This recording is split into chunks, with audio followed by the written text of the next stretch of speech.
such brilliance in how that mind processes. Former world #2 poker player in the studio with us. I should mention for everyone at home, Sveta. Wait, what? You're #2? I've played poker with you too. I didn't know this. That's why he's so good. He hides it. That's why he's so Never good. reveals the tricks. He's a true poker player. Okay.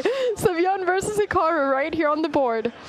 Wow, and will it be a black day for Hikaru, who's disappeared? It's the Sicilian defense, and it's been a bit of an odd Sicilian. We saw a strange move order with the white bishop coming out abnormally early, hitting the black queen. It's still sitting out there, but it's kind of transposed into a Taimanov Sicilian now, with black playing on the light squares. Normally you take back that knight with a queen. You try it, okay, takes with the pawn this time. That's very risky, opening himself up to potentially long castles and a rook checkmate at the top of the board in opera game style. But first a queen trade offered by Sevian. That is also a typical idea. If black takes the queens off, white would have opened up the rook on the h-file. So Hikaru says no, but better for white already. Black is behind in development. What? And now the bar just completely turns? Was it this move, queen h4? It was this move. It's so fickle, the evaluation bar, the computers. They don't like this, I guess, because at some point the bishop might be kicked back. The queen on the edge of the board might find herself awkwardly placed against a pawn storm. But that was quite a natural move, I've got to say. Now the knight is actually coming cow style to attack the queen. Well, things are really heating up right now. The first 4 boards, we have Grishuk against Abdusatorov. We have, obviously, as we're seeing here, Sevian against Nakamura. We have Carlsen against Dmitry Andraikin. And we have the candidate Bluebaum against Lazovic. So quite a lot of action going on right now. Yep, this is a crucial moment in the whole tournament, I feel like, because, okay, if Magnus wins this game too, maybe he has a chance of getting a top placement, maybe even winning Title Tuesday today, even after that defeat on game #2. The cream always rises to the top, that's what they say. And Hikaru as well, after suffering a loss in round 4. He's been on a streak. He's kind of balanced out this position, slightly better according to the eval bar, but now it's about mutual attacks. I wanted to just shout h4, h5, h6. Is that what we're going to see? Because how does black stop it? Are they going to go h6 themselves, maybe? Apparently No? not. Probably not. But maybe you don't want to... Okay, yeah, he goes h6 all the way. And f4, he's playing so fast. Black barely has time to make a move. That black king must not be feeling comfortable right now. Everything's coming at it. I wish Sevian could just place a bishop on c4. I wish that bishop could go to the light squares, but I suppose the bishop will have a good future later on as well, hopefully. Maybe the other way as well, a bit later. Hikaru really wants to plant his knight in the center and just kind of block up the open file, then unleash his bishop again, somewhere on the diagonal. But will he get time? Sevian could just keep advancing with his pawns. He brings his bishop out instead. Much, much better. It's like you said, Anna, like a pawn on this square is always like a bone in your throat. It's just uncomfortable.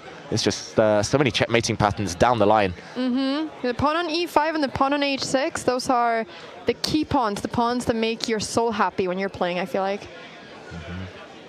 As we're getting back to this, I just wanted to say after this game, we're going to make a bit of a studio switch here. I just wanted, for viewers who do not know where to find you guys, virtual. If someone wants to track your Trackmania progress and when you're streaming, where do they find you? Of course, it's, as you can see on screen, virtual with a W on YouTube and Twitch. And yeah, streaming some Trackmania, also occasionally chess, but you will never see this level. So if you want to find that, you can go to Anna's channel. But today, Virtual is actually going to play Magnus Carlsen for the very first time because Really? Magnus is doing a simul after this. Magnus, he's going to keep on playing chess after Title Tuesday today. He's playing a simul, and we are both participating in that simul. So we're both going to be playing as Magnus Carlsen today. What's your goal for today then, Virgil? I mean, we all know what the outcome is going to be. The funny thing is I could study chess my entire life and we would know what the outcome is going to be. So my goal is going to be to have fun and enjoy the experience and see just how much pressure you feel playing a Grandmaster and even a Super Grandmaster, because I've never gotten to experience that. So. But I've been looking at the comments today, and what a lot of people have noticed or taken stock of is how sharply you're dressed today. So you're dressed for the occasion, and I think you're going to... Says you. I mean, says you. You're going to blend him. I've been told that like when you show up to a chess tournament or like a serious chess match, you want to dress intelligently. You want like your opponent to think you're clever, you're smart. I don't think that's going to matter, but we're taking every edge we can get, aren't we? Wise words there. Dress to impress. Dress to chess. Dress to chess, yes. Yes. That should become a thing. Can we all just forever say that? Dress to chess. Just like Hikaru. Is he dressed to chess? I mean, he absolutely is. Sevian, we can't really see what he's wearing right now. We only see his face. But Hikaru, I think so. I mean, chess is a new sport as well, right? So definitely. Yeah, he's wearing his American Gambits shirt in honor of his team out there at the Global Chess League in India, where he's playing right now.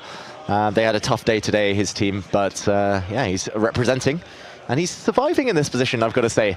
He's still a bit worse, mainly due to the powerful, powerful pawn on h6, presenting some checkmating ideas. But I think he did a good job keeping the knights on the board. White's knight is a bit of a problem piece, can't move forward. Black's knight is a bit of a defender right now, holding the fort. If all the rooks and queens come off, then maybe Hikaru might be turning it around with the extra 30 seconds as well. And ooh, Sevian stepping forward. That's presented a nice square for the Black Knight a bit later. For those of you who's been asking about the sounds in the background here, today we have a different Title Tuesday for those who just switched in. We're in Stockholm, where we're at the Lovable headquarters. There's a big chess party going on behind us. I mean, when I see a lot of chess players dancing behind me here, and I'm kind of thinking about that viral video that dropped the other day, where I saw that you were actually one of the people who they did a parody on, a very friendly parody, and your mom was also part of that video. How do you like chess taking part of the social culture and the way it is these days?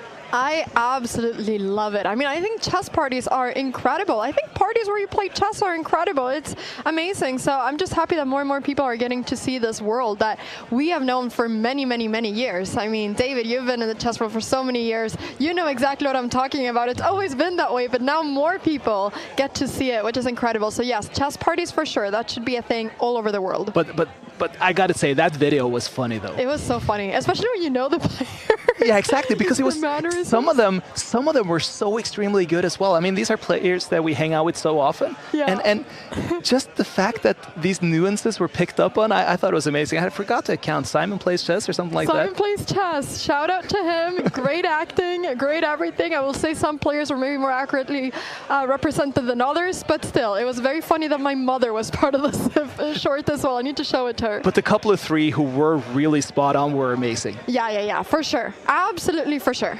We got to go back to the board here, David. How's it looking for Sevian right now? This has really turned around. The most important pawn has fallen. Hikaru getting the H-pawn off the board. Now the Black Knight has snacked on one pawn. It might even capture another, or at the very least return to defend its king.